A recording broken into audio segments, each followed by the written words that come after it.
as you settle into silence and stillness on this beautiful afternoon.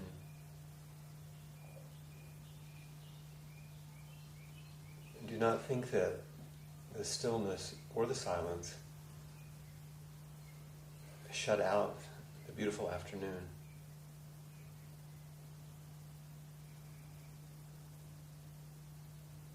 We become still and stable and relatively quiet in order to meet the fullness of the beautiful afternoon. So as you sit, open your breath. Allow it to be its own openness. There's no need to manipulate. Just note, to whatever extent your chest and your diaphragm and your belly is open, which includes your side body and your back. A fullness.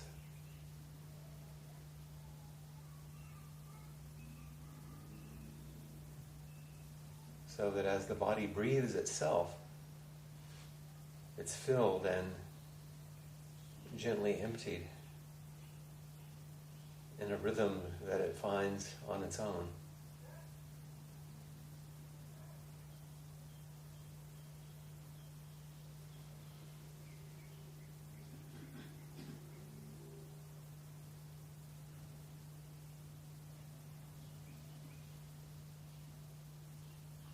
And allow your ears to open.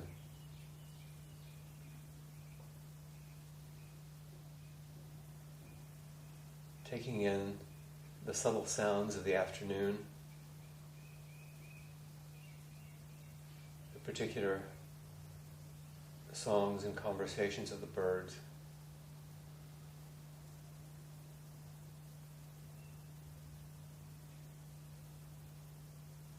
the sounds of the city that let you know that people are moving.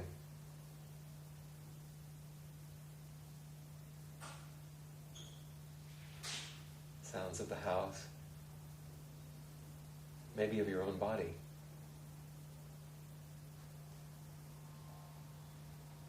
The chimes and the door.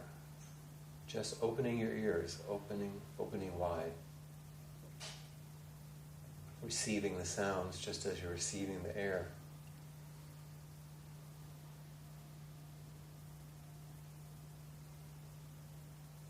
You can even imagine that your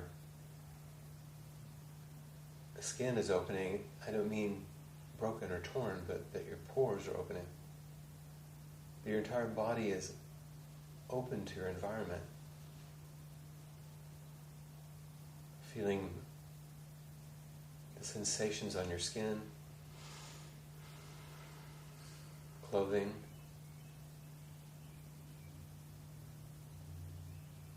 the subtle feeling of breath over your upper lip. Maybe the feeling of a piece of jewelry or your hair.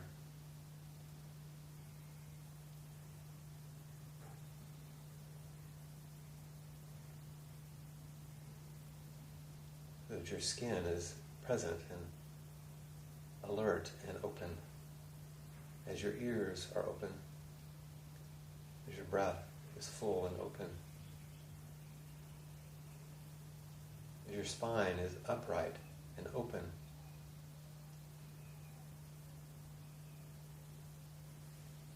Your body holding you upright, the vertebrae stacked, plenty of space.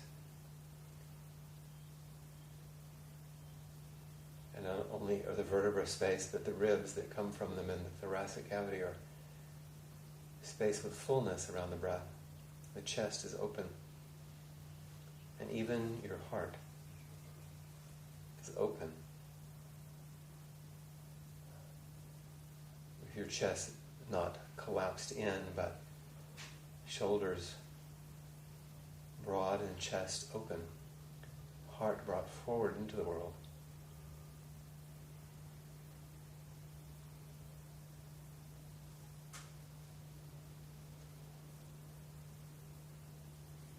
And even your eyes, let them be open. Opening your eyes, not figuratively, literally. Open your eyes. You needn't have to look at any particular thing, but allow them to be open and just softly open to the world, just as the rest of your body is.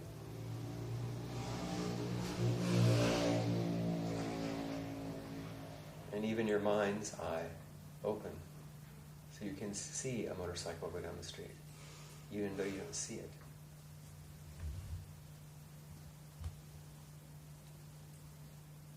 This amazing body that can sense and project and imagine and receive and express. When we sit in relative stillness and silence and open ourselves to the world.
So let's get a sense of our order of business this evening.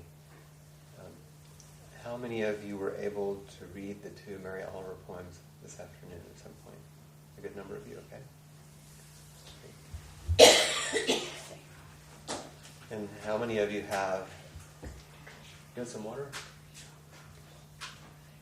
How many of you have koans to bring tonight? 1, 2, 3, 4. Great.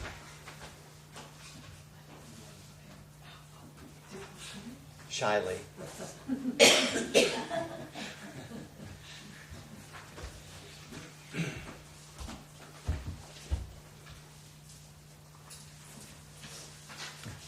So let's sort of warm up a moment.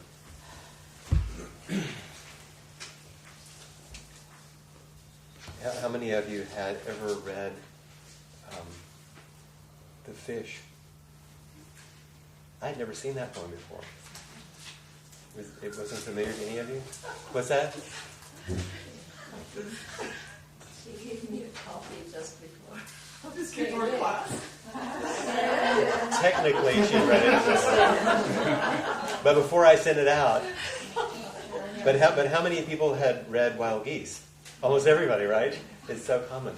Yeah. So, let me just read once the fish. For those of you that have read it, this will be a reminder. If not, and then I want you to tell me how many of the koans that we've studied so far show up in this poem. Okay? The first fish I ever caught would not lie down in the pail, quiet in the pail, but flailed and sucked at the burning amazement of the air, and died in the slow pouring off of rainbows. Later I opened his body and separated the flesh from the bones and ate him. Now the sea is in me. I am the fish glitters in me. We are risen, tangled together, certain to fall back to the sea. Out of pain and more pain, we feed this feverish plot. We are nourished by the mystery.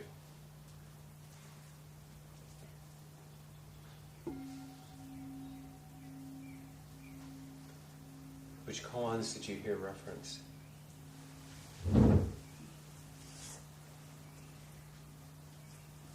Well, definitely the alive. Alive or dead, Yeah. right? All those that have to do with what is alive, what is dead, what's here. What else? Tangle the red thread. The tangle. Ordinary mind is the way. And how so?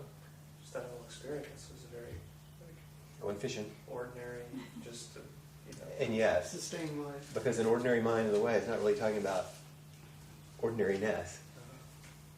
What is it really speaking of? it's this this prism, this lens that through this ordinary interaction, she's able to have this deeper sense of her connectedness. Moo, how so? The idea of the fish being connected to everything. Does the fish have Buddha nature? And vast emptiness, nothing holy. I mean, it's a fairly direct reference to I am the fish glitters in me, we are risen, tangled together, fallen back to the sea. That interpenetration, which all koans point to, of oneness.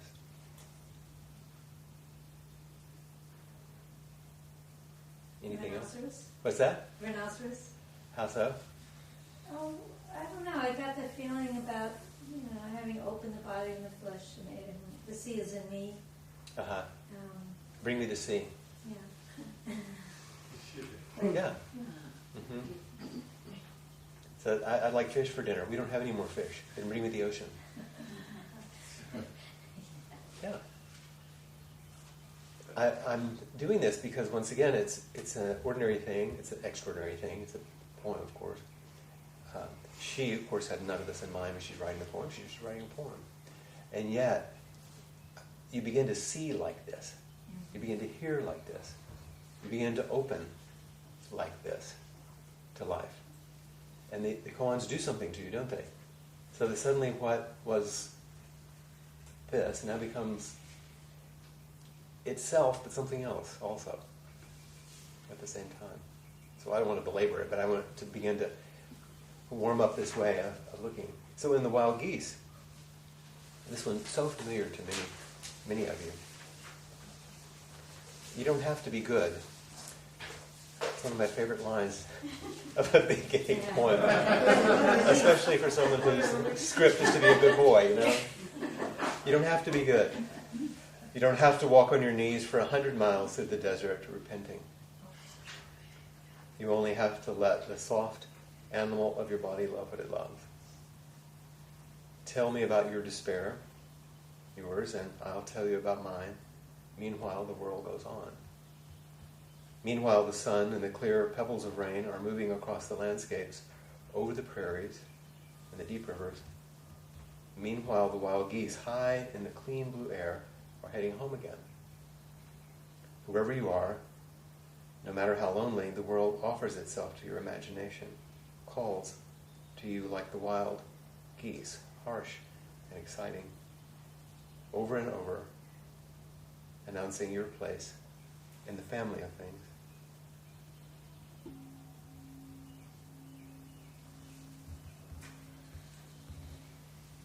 Which koan?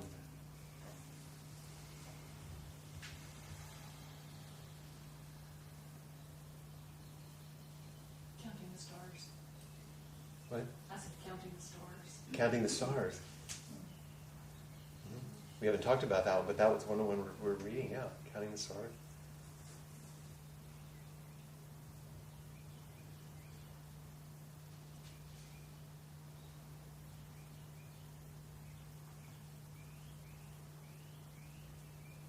Well, I think the ordinary mind, especially those last couple of phrases. About over and over announcing your place. Your place. You know, for some reason, I was also thinking about the bird feeder in the leopard coat.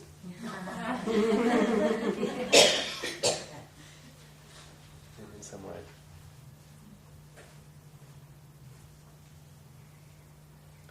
And with a soft animal, your body, Cleo. Turtle Mountain. Turtle Mountain wakes up. Yeah, Family treasure doesn't come through the gate. that's right. It doesn't come through the gate, it comes in these ways. You don't have to be good. Don't have to be good. Remember, that was the interaction. When guys were trying to be really good. What you have to do is be yourself, which is that beautiful expression. Maybe with a red thread too. Just being what you are. The animal body, not pushing away desire.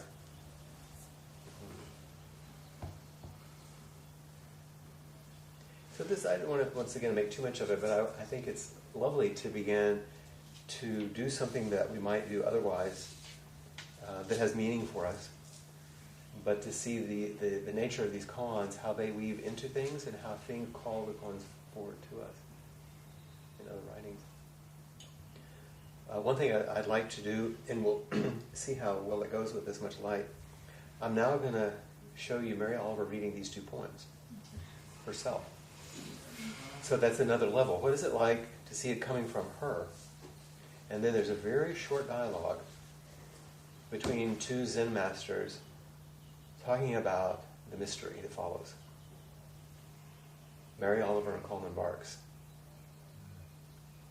And listen to what they have to say about everything that we're studying. Okay? In the pail, but flailed and sucked at the burning amazement of the air and died in the slow pouring off of rainbows. Later, I opened his body and separated the flesh from the bones and ate him. Now the sea is in me, I am the fish glitters in me, we are risen, tangled together, certain to fall back to the sea. Out of pain, and pain, and more pain, we feed this feverish plot. We are nourished by the mystery.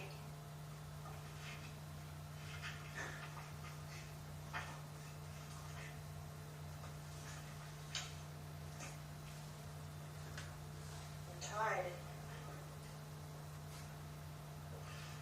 George Eliot and her husband, George Lewis, used to refer to some of the material goods that they have by the names of books. They would take out their new set of dishes and say, these are the Silas Marner dishes. Or the Mill and the Floss curtains. And we have at least a few cups and saucers that are the wild geese cups and saucers in our household. So this is wild geese. You do not have to be good. You do not have to walk on your knees for 100 miles through the desert repenting. You only have to let the soft animal of your body love what it loves. Tell me about despair, yours, and I will tell you mine. Meanwhile, the world goes on. Meanwhile, the sun and the clear pebbles of the rain are moving across the landscapes, over the prairies and the deep trees, the mountains and the rivers. Meanwhile, the wild geese high in the clean blue air are heading home again. Whoever you are, no matter how lonely, the world offers itself to your imagination, calls to you like the wild geese, harsh and exciting, over and over, announcing your place in the family of things. This night for me is a kind of model of how a poet and a community can be together and what a poet does in a community. I love the way that you all love Mary and also Stanley and all the great Stanley Kunitz was there. And I want you to sympathize with me, because now I'm supposed to ask questions of Mary. This is the dialogue. Think about it. When I read Mary's poetry, I assent to every line.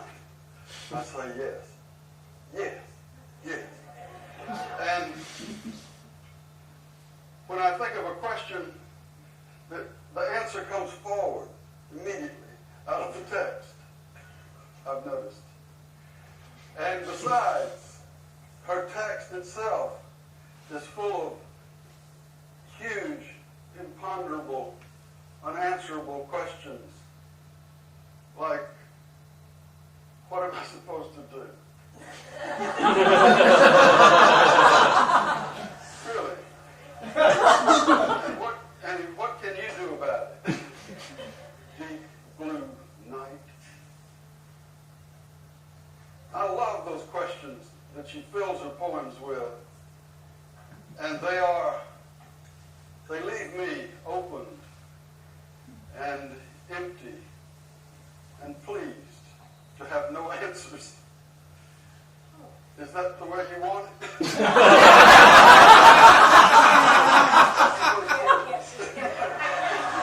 You said that was the first question. That's absolutely the way I want it. Now, whether one is writing for the sake of the poem or the sake of one's own sensibility is another question, but that so many of us live most of our lives seeking the answerable and somehow demeaning or bypassing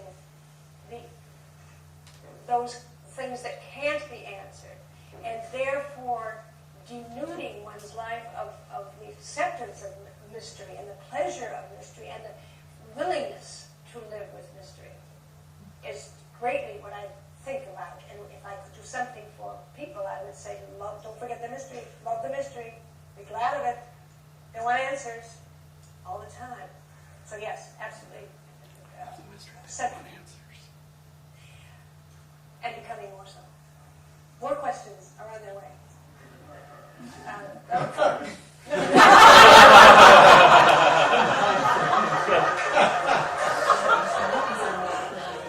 Yeah. You'll never hear Rumi the same way again, will you? With a Georgia accent. Yeah, it's quite wonderful. What was her message? Love the mystery. You denude your life of the possibility of living in a larger space of mystery. Which, how many different ways has he said it? How many different ways do the Zen teachers invite us into a mystery that actually doesn't end? I don't know whether it's Mary Oliver or me, but I just find her the wisest poet that I've ever heard. Maybe I'm more open than I was, but I think it's you. There are many that they have different ways, but she's. I think she's very accessible and potent because of the way she uses nature. So it resonates in some way in the natural world, and that she asks these questions. Well, that business of being real with the physical, everything, she is so present in herself, and she draws from that.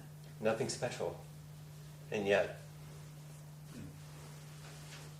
it's like I didn't have a chance to be with Joko, but that sense of immense presence and power, but not anything fancy, just completely oneself. So I liked the two poems. I thought that they were interesting in the way they called forward the koans that we studied. And then to watch those two who, in at least that part of the dialogue, lived in the space we're talking about, which is the same space that we hear the old stories come from, in the same space that you're offering here, the very, very same. And these things don't stop.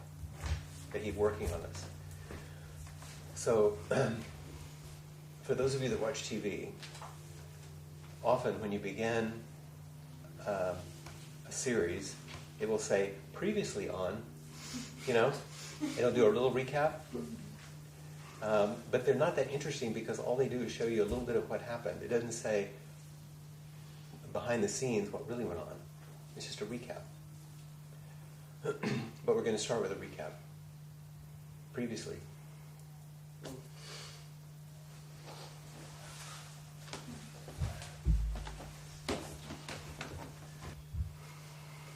While you're doing that, I'll confess.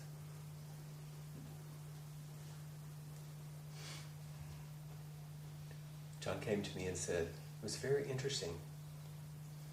After he spoke about his koan, I didn't say, and what did it call forward? Like I did with everyone else. And I was completely unaware of that. And we talked about what that was for me, in my practice. He can tell you about what it was for him. So, I think to cut to the meat of it was what I've realized really today and in our conversation that brought me back here was that so much of what I described last week as far as this interaction with this woman in the dark of night in the middle of a Zen retreat that started this sort of koan, odyssey that led to last class happened again here. And I think something that's so interesting is that realization that there wasn't this feedback, that like the awareness of this longing for something came after the fact. Like when I was here last week, I felt such energy and presence and just pop. I don't know what was going on. Love. The thing you were seeking in the street. Yeah.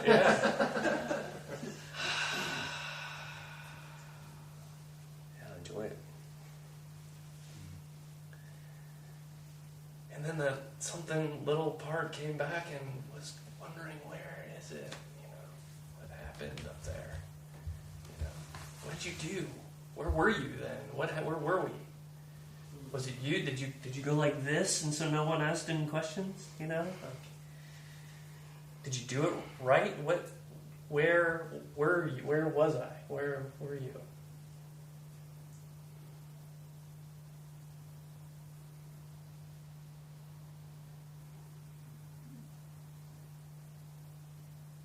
I think I was here with y'all.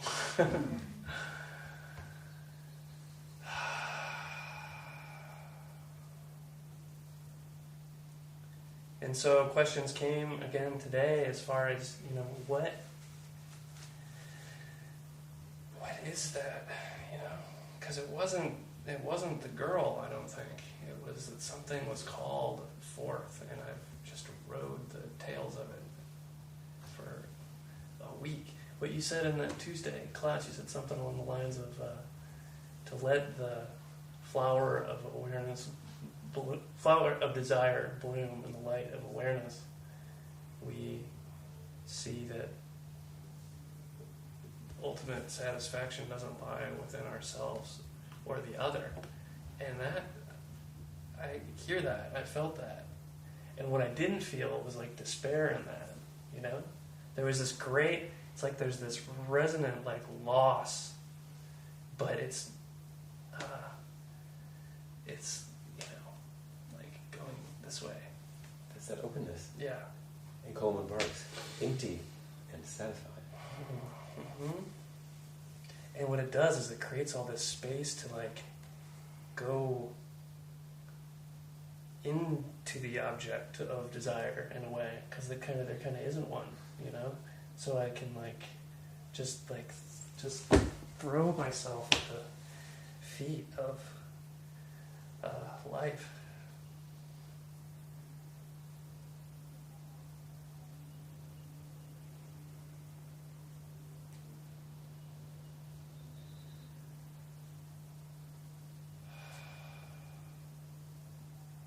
A little quiver when you do.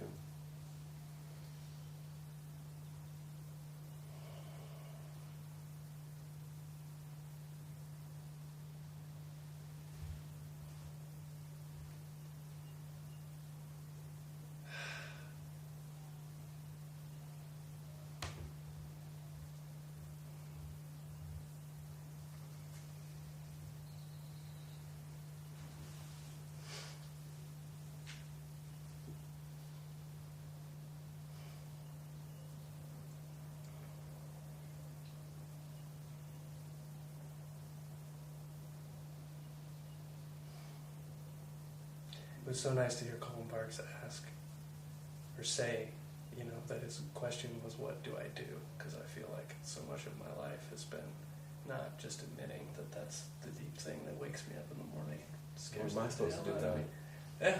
Oh, yeah. What am I supposed to do? I just want to walk around the world. What am I supposed to do? What am I supposed to do? So ask it this way. What am I supposed to do for you? What do you want me to do for you? What do you want me to do for you? Share yourself like you just did. Very brave. It's another way of saying, what is it calling forward? Just another way of saying the question.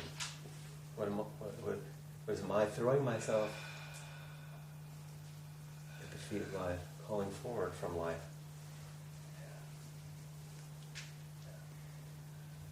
Don't leave him hanging. So now you're getting the question. You have a responsibility. Stressful this week. Come on. You have a responsibility to just say what's here. Say something. I feel like I like to learn, to be able to express myself that way. So you felt inspired?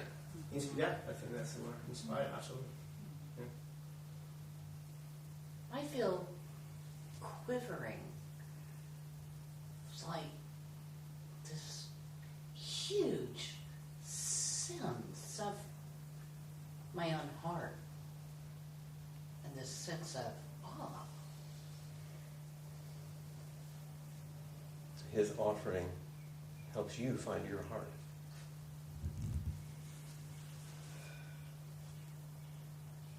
There's great admiration and joy in watching you do this because it's opening you and you're open to doing that.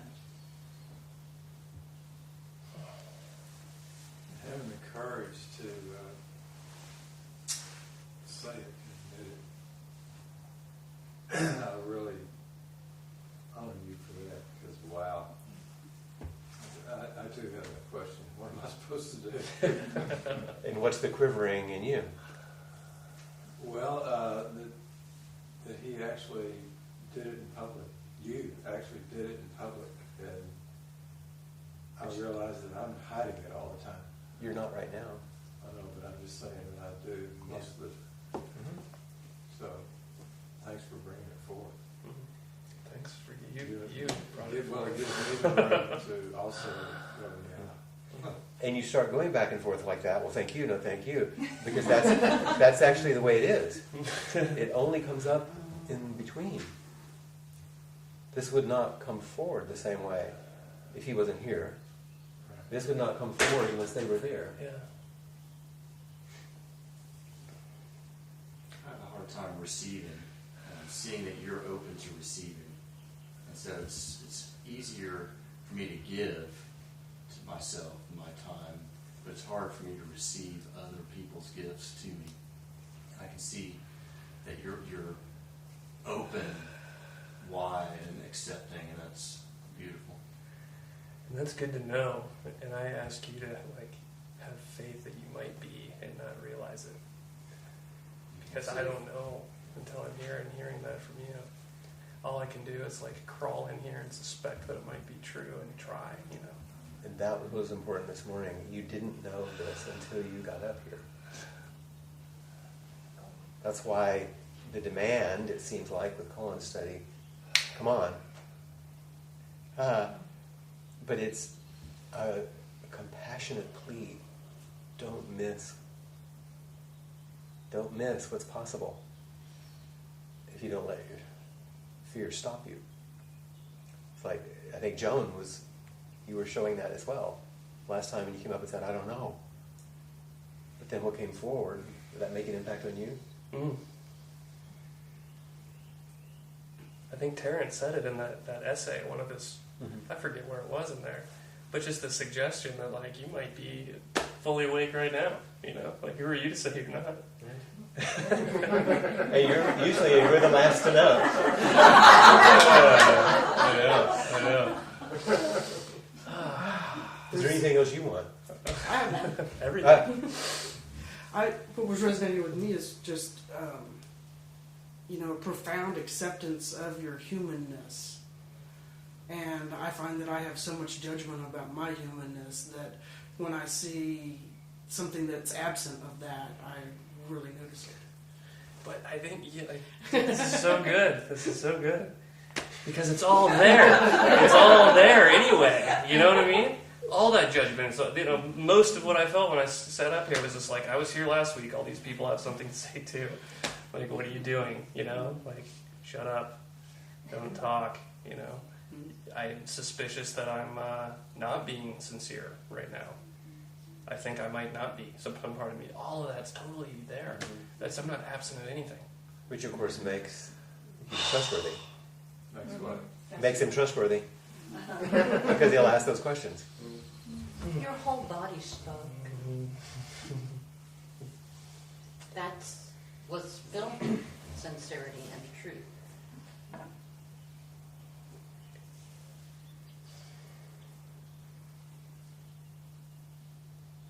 If there's anything you need to finish. That's the deepest of love. Thanks for dragging me back up here. Oh, yeah. I didn't have to drag much.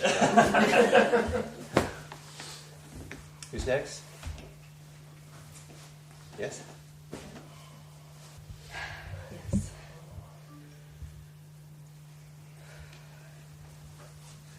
I was going to say, if I were Mary Oliver, I would distill these 3 pages down to about 15 lines. I'm not, so... Or expand them into a whole volume. Okay, possibly. But this is kind of raw and unfiltered. I wrote it this morning. My cat died yesterday. And this is just what came out, and this is the best I could do for today. So, and this might be painful, so if you feel like you need to leave the room, that's okay. Please don't. Because the pain you're talking about is yours. And she requires you. You know that. Everyone knows that, of course. My cat Matri died yesterday morning. I buried her a little after dawn, her little silver grey furred body lying on a brilliant blue square of cloth, with 2 iris flowers the colour of late afternoon sunlight. She'd been sick for a month. As she declined, she ate less and less. The vet said there was nothing to be done. He said she did not appear to be in pain, just weak and increasingly lethargic. Felipe and I talked about what we should do when the end was near. We decided we would let her die at home unless she was clearly in distress. On Tuesday morning, Felipe left to go out of town. When I came home from inquiry around 3 p.m., I could tell something had changed. Matri met me at the door, desperate to escape out of the house between my feet. I stopped her that time and closed the door. To see this burst of determination from her was a surprise. Then I thought, she doesn't have much longer, and what she really wants is to be outside. She's weak, she probably won't go far.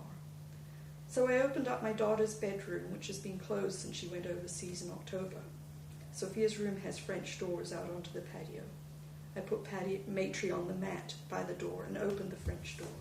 She hobbled out onto the patio and climbed into the flower bed behind the rain barrel and lay down in the dirt. I let her lie there for a while, just to smell the dirt and the outside air.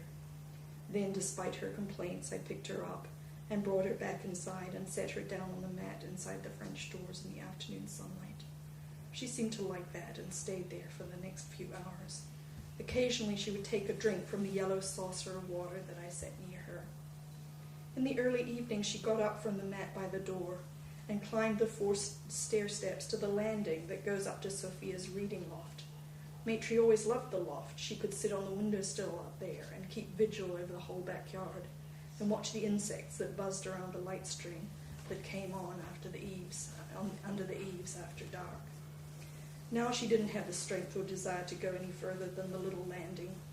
I didn't want to pick her up again and take her up to the loft. She never liked being picked up. She always knew her own mind and let us know it too. Autonomous, stubborn, feisty. That's how she was. I left her sitting on the little landing. In the evening, I was in the living room in my pajamas, checking email, wondering whether or not I should go to bed, when I heard her come down the stairs. I went through quickly, worried she might have trouble getting down. The steps are high. But she was already down and back on the mat by the French doors. She seemed uncomfortable. Then she threw up on the mat. Watery liquid stained dark red, with blood, I guessed. This was not good. It was late. Should I take her to the after-hours vet? I knew it wouldn't be long now. But to pick her up, put her in the pet carrier which she hated and feared, and drive her to an unfamiliar place that smelled of sickness and death, to be stuck with a killing needle. This was just a different flavor of anguish. How could I know if this was even the time? I put on my clothes in case I would need to make that dreaded trip in the middle of the night. I made up the bed in Sophia's room with a sleeping bag, and put a bedside lamp on low and lay down to try and get some sleep. Matri stayed by the door and occasionally let out a small mew. I'd get up and stroke her and say something to comfort her and then lie back down on the bed. At midnight she started to mew plaintively. She got up quickly from her mat. She walked unsteadily over to the bed and with another surprising burst of energy jumped up onto the bed, peed on the bedding, and then lay down in the folds of the sleeping bag, totally spent. I got up from my side of the bed. Her meows now sounded like a baby crying, heartbreaking. I wish there was something I could give her to ease whatever pain or fear she was feeling. But now, in the moment of truth, I found myself unprepared to take away her distress. The only thing I could do was be there, stay there. I removed the wet sleeping bag and gently shifted her onto a blanket with a plastic sheet underneath. I found a clean blanket for myself and lay down next to her. Throughout the night she would mew like someone crying out, "I don't want to feel this way. I don't want to die." I would stroke her and the mews would subside. Her body was limp and soft. How much longer? If only she would just close her eyes and let go.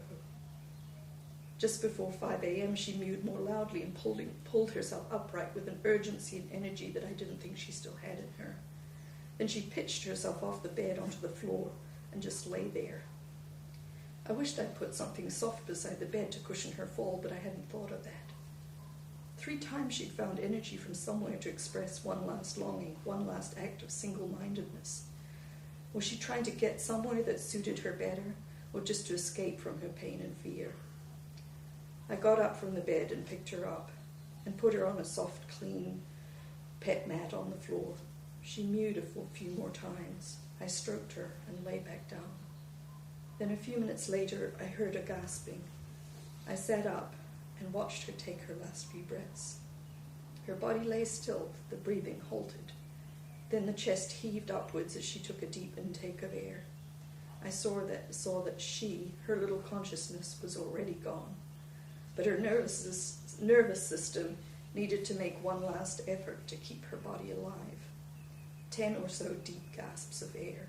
Her body went rigid, stretched out as though she was leaping forward to catch a bug in the grass. It relaxed for a few seconds, and then it spasmed again, 3 times between the gasps. And then it lay completely still. Her eyes were open, but she wasn't there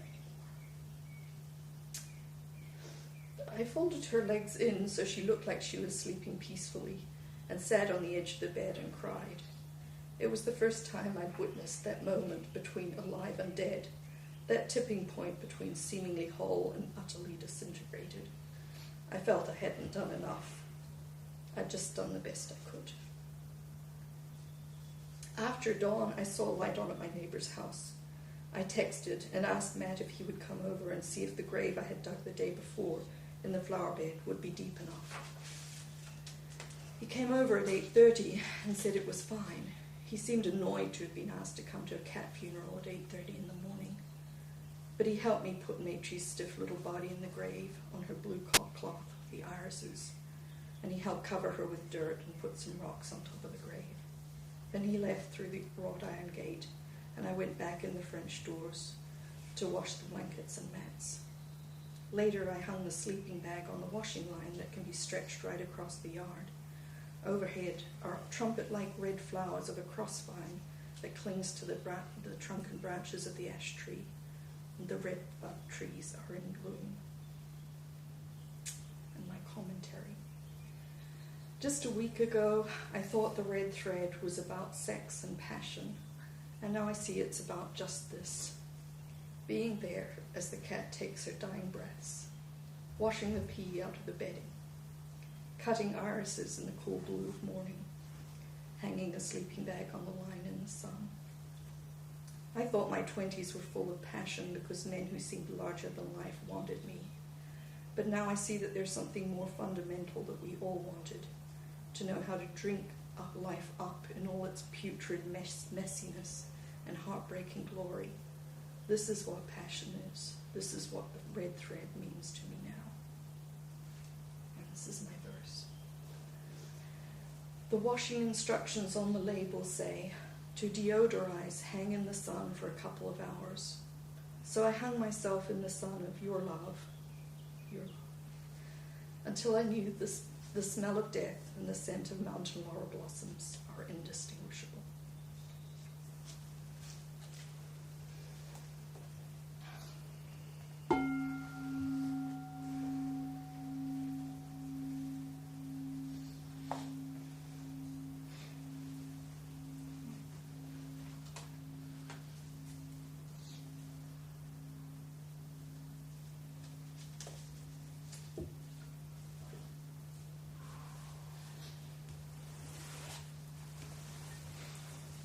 Can you reach the bugs? I'm sorry. Can you reach just pass them back?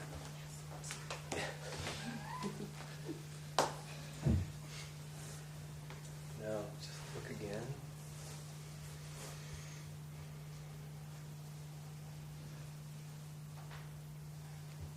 And state what's here now. Gratitude.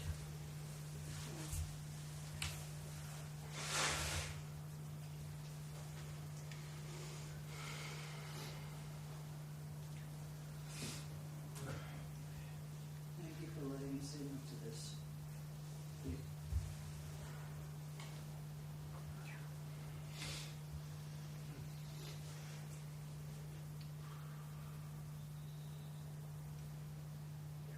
moments during the process of what I must have been. That is just incredible to be able to be there the whole time and just be there. It's incredibly moving. Well, of course, there's a big part of me is like, why didn't you just take her and have her euthanized? Save her these last few hours of pain. Just following Cleo. Cleo just led the way. There's something about it that's life, big life. Like, how will we die? How do we want to die? We want to be present and to not be dishonored by being moved around and just being there with you. You want someone like this when you die. That's the really clear thing, isn't it? Not just what she's embodying is what we want. But I didn't do enough. There's no such thing as enough. It's not possible. That's part of the mystery. You bring everything you got. And that's all that's possible.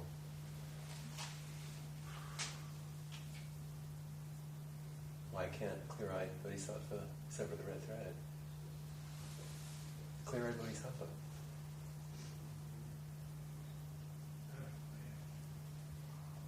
It's a total fiction to think there's enough. I don't have any words.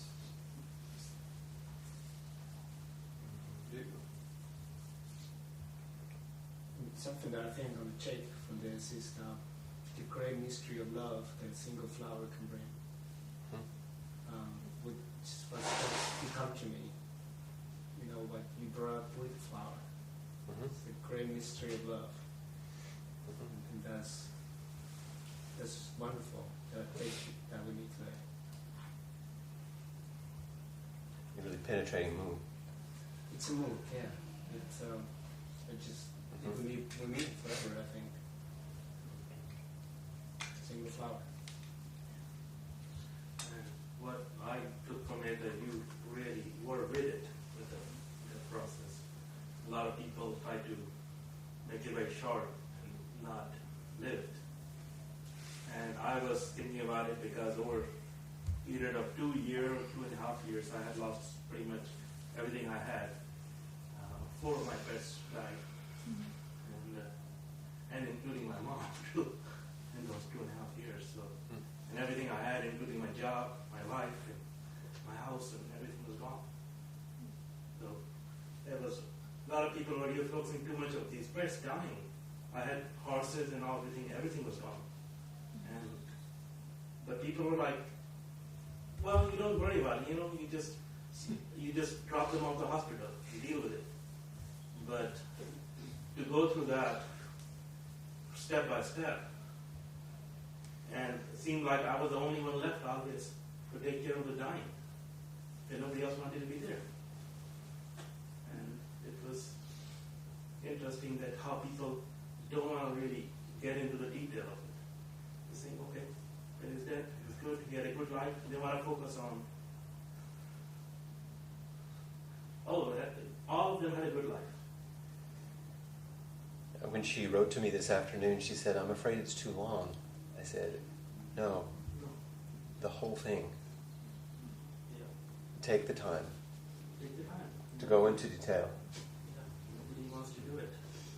They were like, okay, let's head to the hospital. So what else we got to do?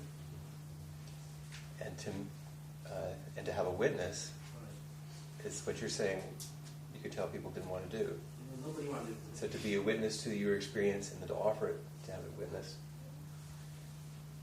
is what grief wants. Yeah, it was when I was in the 70s, when my dad had a heart attack. I was in India. And we had to take him to the hospital with an open ward, all the floors. And nobody wanted to stay, including my mom didn't want to stay there. Because in that ward, there were 30, 40 bed, 5 or 6 people who die every night. They'd be dead. So nobody wanted to be there. But I will sleep with my dad on the floor there. Or like you did it. Of each moment.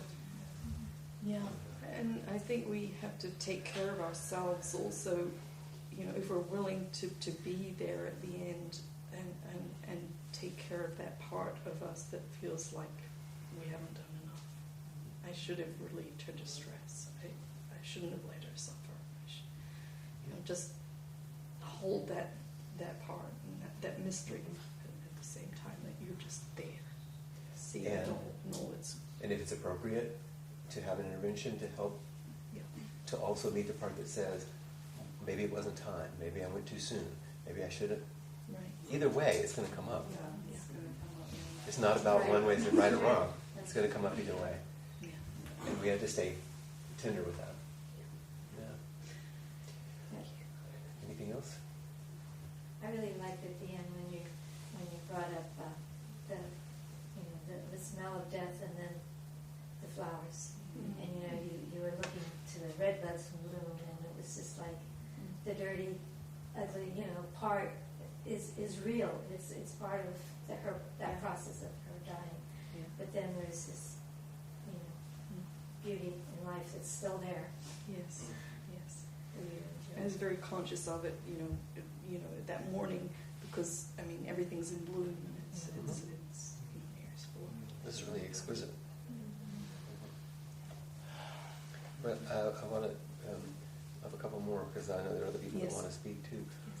Is it okay if John puts this on the table in the kitchen so that as you go out you can take a look at it? Yeah. Thank you so much.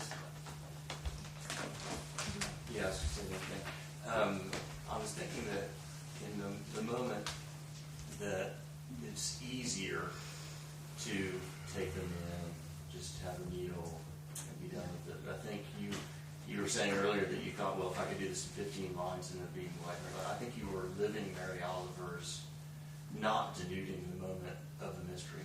Yes. I think you were fully in bloom with the mystery when you were with.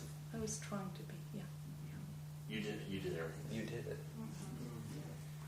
And someone else was also having their hand up. I was going to read, I have wandering, so. Oh, okay. Do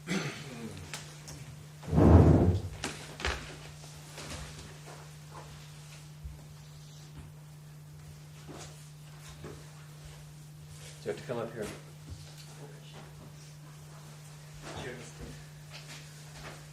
I would say You have one, and Steve, you have one also? What's that? You have one also, right? It's looking at our time. I would say I was a little surprised. I thought the Zen place is going to be all bone dry, and we're going to have some nice intellectual discussion about koans. Yeah, right. And here's like, I'm trying to find some intellectual stuff, and there's nothing. It's all people being a little emotional. I was like, wow, that's not what I had expected. I'm a really bone dry kind of guy. I have actually don't read literature at all. I take pride in not reading fiction. I don't read fiction, and I don't do poetry. So when I got the koans, I used it in my conference and wrote my blog using conference, and I explained the computer chip making with koans. And I got a lot of responses from it. I was surprised. Some of my colleagues made their own koans. Bring me the rhinoceros on this chip making thing. So seriously, you send it to me. And a lot of people actually made koans from reading my blog and sent me their koans. I was a little first shy about, felt like I was preaching Buddhism there or telling people what it was, but I was really surprised. And then a friend of mine, and that's what I'm saying, how this one came out, from France wrote to me, and he said, Vivek, have you read the book Zen Flesh, Zen Mind? And that's the book I had just ordered. It would just come in. And he said, go to the appendix of it. There are 112 ways of meditation. And read it. And if you can get the original Sanskrit text of it, read that too. And that happened to be, I'm a student of Professor Harzer here. So I was like, well, yeah, I ordered those and got that too. So I was reading that in the night, and I realized, oh, I already knew most of the Zen stories in the book. I read them in India. I knew them in India.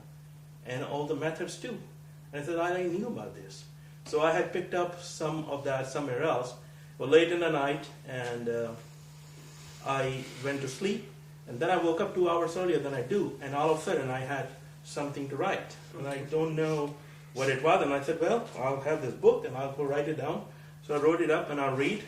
And I gave a title today, My Beloved, sent it to my wife, who's a established writer, and she said, oh, I thought it was going to be about me. But it's about God or something. I love it. And she said, well, glad to see you're writing. Maybe you'll write one day a poem about me too. I said, John will help you out on that. Yeah, so here's the title of it. It's called My Beloved. And as I'm not a poet, so it'd be best to see. No, you're a Vivek. I'm just. So it started as a title will. Is it so? Yes, no, maybe I cannot hear. I look for you, my beloved, in all rooms in my home, one by one. Sometime I see your glimpse, feel your gentle touch, hear your whisper, smell your fragrance. Like lightning from the sky, you come and warm me up and then fade away.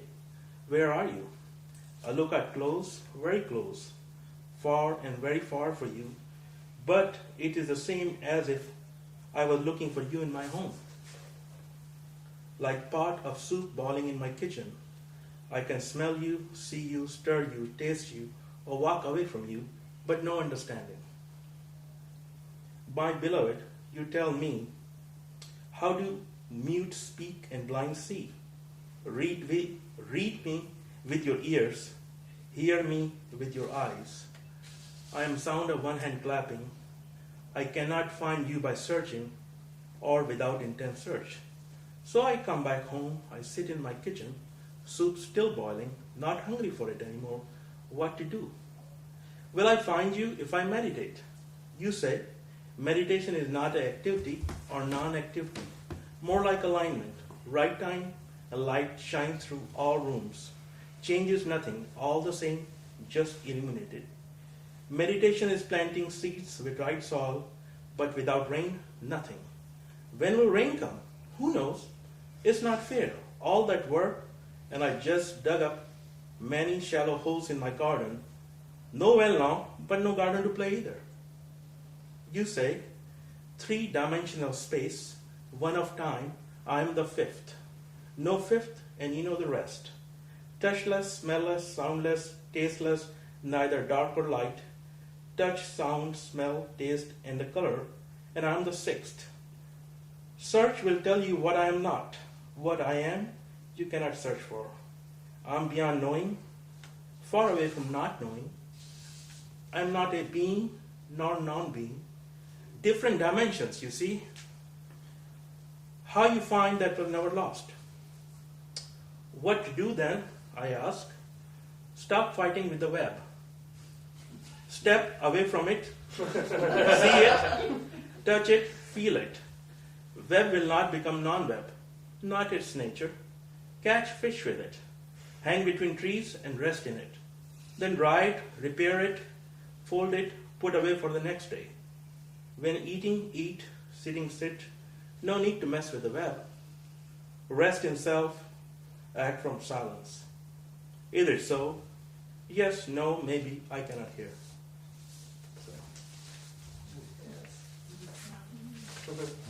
So, I don't know if it's poetry or it's a little bit of text. But it's not a life. It's a Vivek.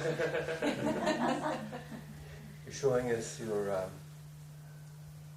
the one commentary on one of the koans. He showed his gallbladder and his liver. Mm-hmm. He opened his mouth and showed everything. Yeah. You're showing everything that you talked about in the books. You realize, I know this. And then it came to you in a way that you could express. Yeah, I woke up in the morning and I said, all of a sudden I felt like first few of them, and when I sat down, I wrote the rest of them, maybe about 5 minutes, 7 minutes. Yeah. Like, okay. You were just downloading. I was well, I can't really seriously. I can't take blame of any of it because it was not me. It was just, it's like a flash thing. It's like boom, it comes. And that is Vic. Yeah. It's not you, but it takes you for it to happen. That's right. Which is what conduit. you said. Yeah, it's conduit. And lots of the things that good stuff which comes out is usually comes in a flash. You have to be able to write it as quickly as you can do, and that's my work is too. It's like you have to prepare the soil, but it may not rain that night, so you cannot really predict the good work. You can't really make a tradition for it, or you cannot really make a discipline for it. But you can make the conditions. You can make condition, and then it may happen, and then sometimes it just doesn't. And that's what Zazen is. You're setting the conditions. I don't know that thing, so. Yeah, the sitting meditation. Oh, okay. We practice to set the conditions so that enlightenment can sneak up on us. So anything. Yeah, I wanted to say, it just so reminded me of Rabindranath Tagore and his poetry. You must, I don't read poetry. That's a Nobel Prize winning. Yeah, I've heard his name. First Asian. Yeah, 1930. I know him well. 100 years. I know him well, but I don't think I've seen his book. I think I've tried to read maybe a few sentences, but I just. I think now it will make sense to you. Okay, maybe I should go back and try to. Maybe Mary Oliver. I was with a friend of mine, Peter, and I met for lunch, and he knew both of these very well already. He said, "I know these," and I said, "I thought Mary Oliver was somebody here." When you said, I said, and I was like, "Oh, it's a nice poetry. Which one of the lady is that?" I just didn't know. Yeah. So I didn't know it was a poet established. It's beautiful. Absolutely beautiful. Thank you. Thank you very much. This dry talk about koan. Well, this is something I felt like I needed to write something, but because the other one I've written is too technical for me to. Oh, the rhinoceros one. Yeah, I looked at that. They weren't that one. I just thought it was beautiful the way you did it. Well, everybody who is in my business read it, and I got lots of emails on it. But they were writing koans to you, for God's sake. You can see the people in France are responding to our class. He was like, "Oh, I really like this koans," and then he wrote another one to respond to my koans in the very end of it, and then other people did that too. You just never know, do you? It just goes out. Yeah, the web. Wow. Thank you. Thank you. Yeah, thank you. It really resonates with a lot of Coleman Barks's Rumi. That I mean, even the, Yeah, I was going to say. the And themes puzzles, and yes. the like searching in your room at home and like incredible. I was thinking of Ruby. Yeah, Yeah. that's what it says. That's what it says. Yeah. Just downloading all the streams.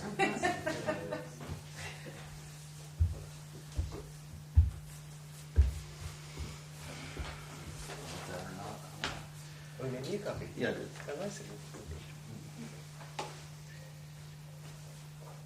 Wow. Yeah. That's why I There's was a person behind me I did not know was there. There you go. Got your back. Hello.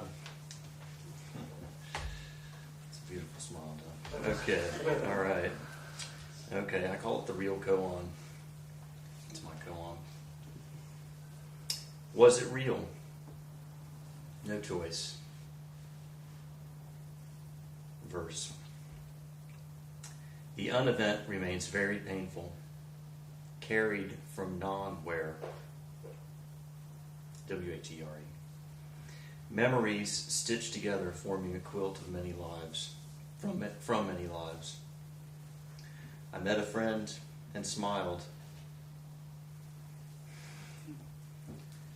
Actually, I changed it here. I wrote down met again, but I was going to say remembered myself and cried.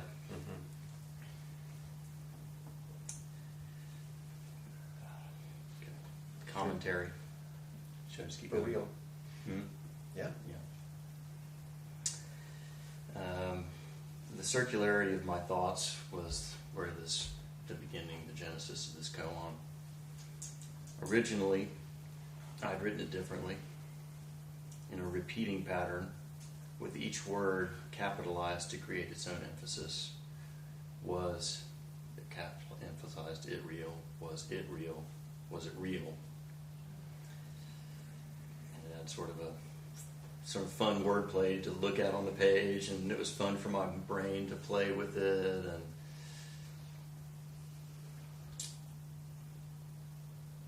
it felt right as originally conceived, But as I sat with it for a few weeks, I began to realize that it was just my explaining mind that wanted to let you know what it felt like for me. I decided to send the original as an email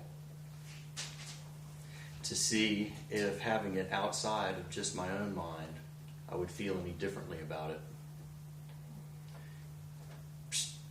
The speed was stunning.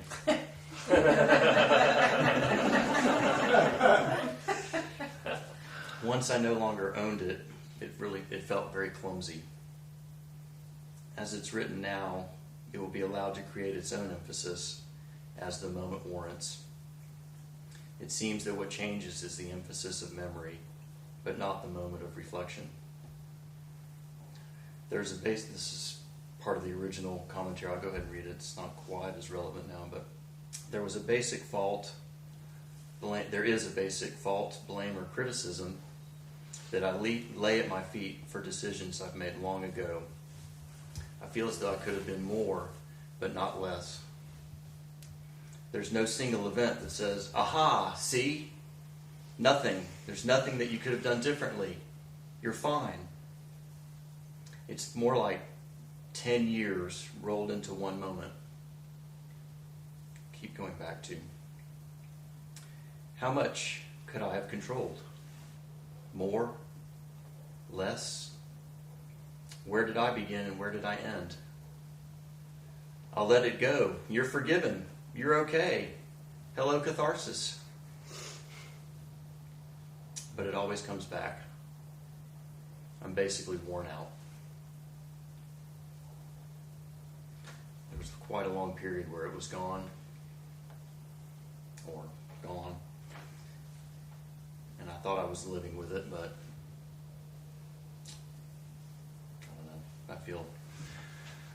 I don't know. I just feel like crap, basically, about this part of me.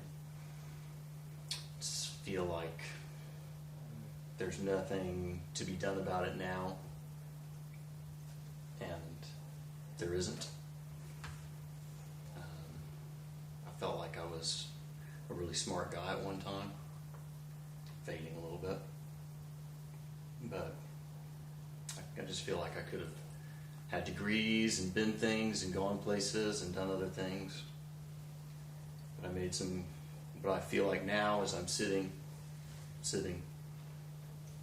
I feel small.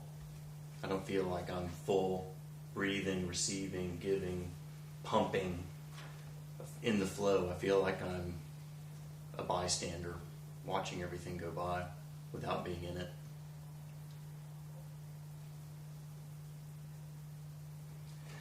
I wrote some notes. Shall I read those too? What is scratched an otherwise polished surface has been moo or no. At first, it held little force. It was just a simple word. No is not the first word I generally have, the first thought I generally have. I try to say yes whenever it's possible. I begin to wonder what it would be like to feel no and not yes. Living in the present with no felt heavy and life-denying. I then thought, well, what about no to the past? No to how I feel about the past. Could I live that way? Denying what felt real? Felt real? Huh? It wasn't real? Wasn't it real? Aren't I the consequences of that reality? Uh-oh.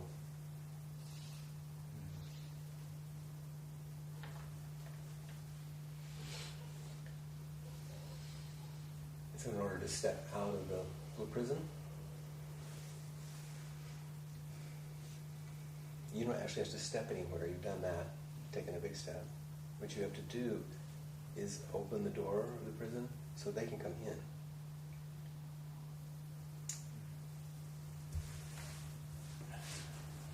Okay? Yeah. Okay?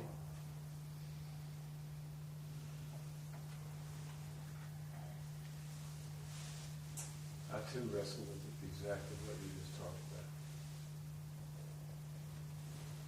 And I have no answers. It's just nice to know that I have a cellmate. The what? A cellie, that's what they call them in jail, cellmate. Cellmate. So, thanks for opening the door. Closed. Well, I felt a lot of emotion that of what might have been, and you know, and why, which is no answer. It just goes down that road that has little gain. No gain. Exactly. And I felt little gain for a long time, such that I had accepted it. I am me. I understand that now. I am me. It is pointless. The whole thing is pointless. But there's just so much energy in it. It's tempting to get caught back in it. But then you are you, and as a result of all those of the past. So it's hard to imagine, but being grateful. And yet, what's brought here, aside from advice or anything, what's brought here? He said something about the past and his views about it, but do those views actually have very much to do with how you feel? I see you right here now, asking all these questions. So, you're taking it apart in different ways. You're not where you were. You're not who you were. I have this mothering feeling too. I can't identify. I think this is something that's more a masculine career kind of thing. But It's not. No. It's not a thing. I feel, you say you feel smart, but I don't see that in you. To me, that looks like that's not what it is. I see a great spirit. I see a really strong and big man there. I don't see a small man there at all. Do you feel like I'm open? Yeah, you are. I see the openness. I see greatness. I see just being there. I don't see anything small about you at all. They don't know your history. Yeah. It's irrelevant I know. to the moment. Mm-hmm. What are you going to say, Lee? I was just going to say I appreciate your generosity in bringing your story forward. Yes. I heard you say some really compassionate things about other people, and I thought, oh, that's coming from some kind of caring nature. Well, this is it. I've been very compassionate with myself. I love who I am, but I could love myself more deeply, I think. Sure. I think I could. I think I join the club. And really. I very much identified with the regret and disappointment and feeling small. And for me, I suspect, I'm not 100% sure, but I suspect that when I feel small, what's really feeling small is my ego, and that is making room for something much bigger to blossom. Well, I'll tell you what's brought it on lately is I have a young son, and he's awesome, and I stay at home with him, and that's a real gift. But I feel my wife not able to take breaks and have to just work really, really hard and not get to spend time with him. And I feel like if I had done things differently, I could have something to fall back on, and so that she could have time with him that I do. And I don't think it's fair. I don't feel like it's fair that she has to work so hard. Yeah. So the anguish you feel is out of love. Just for your wife. And your son and your family. Doesn't seem right. Yeah. You have regret about it and anguish. To let us hold you.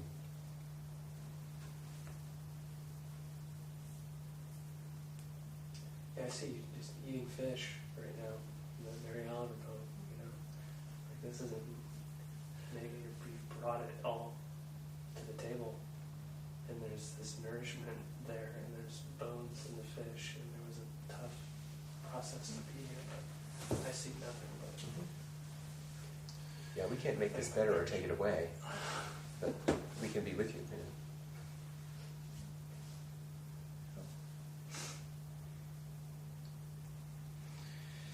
No amount of reframing or cheering up will make any difference. But being with the whole thing.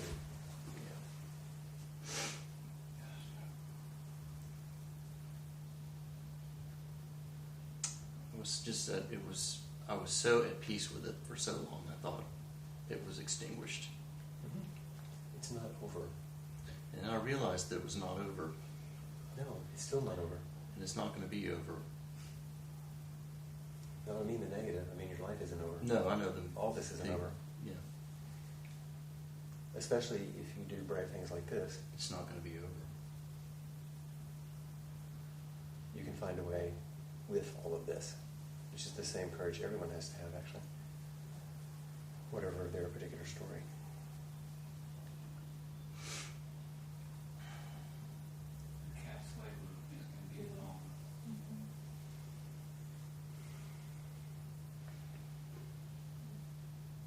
There are many things unbearable alone,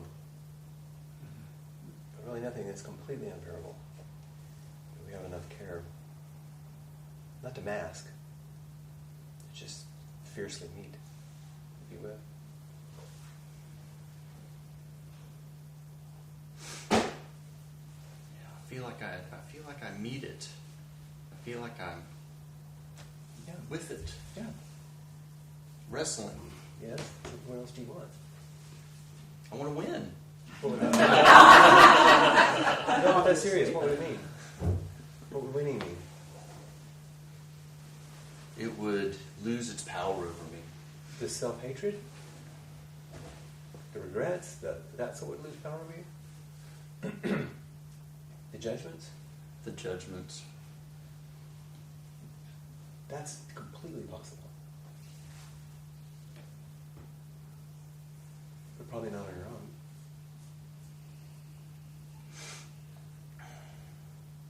With a whole army of people, you can break out of prison.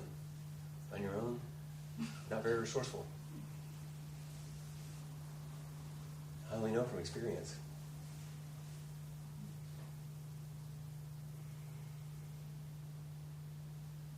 Yeah. This is a letter in a bottle that just went out. Help, I'm trapped. Everybody's going, oh, we better go get him. I can swim. Yep.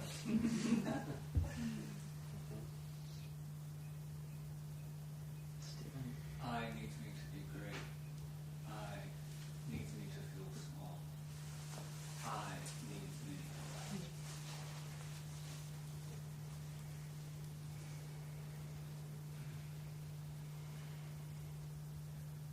Stephen,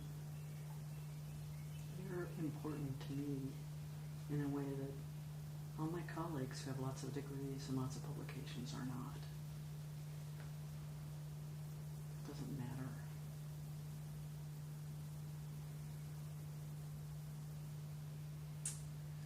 I know that I can only give what I can give.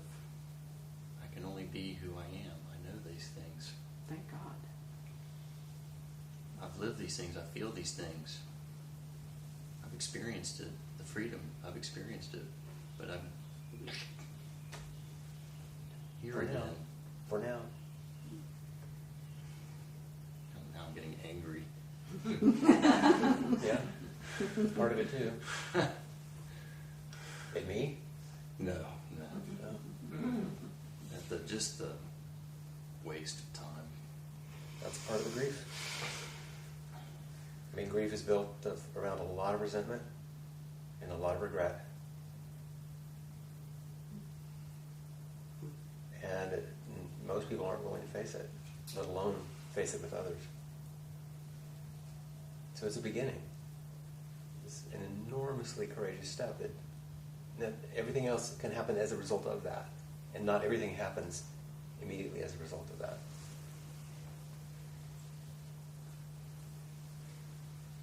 So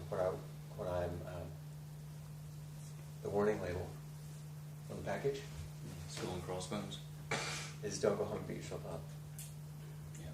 If you have a concern about what this was or what happened, then ask Peg, ask me, ask other people.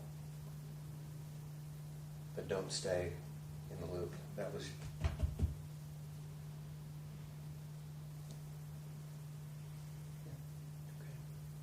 Thank you very much. Thank you. Yeah. You've given the ones you love the one thing that you have that's absolutely irreplaceable, which is your presence. And I know I grew up with a dad who was very distant. Me too.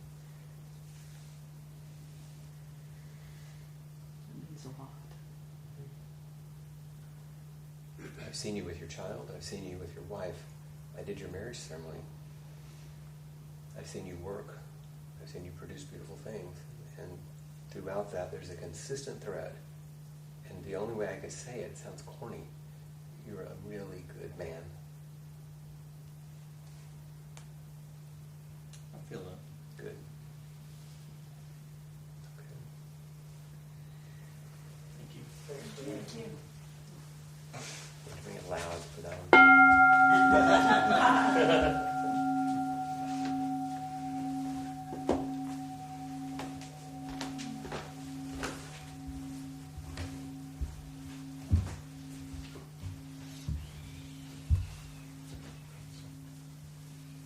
So we're just a little past our time, so I'll make sure that we end now. Continue to read, continue to write, continue to practice the koans, continue to come forward. You know, I'm going to talk academically about koans after this. There's no way. It's not even interesting. Not interesting at all. But this is life-giving. And you can see that. This is what they're for. This is what they're about. So continue to come forward. Continue to, even if it's, again, the same thing, but a different piece.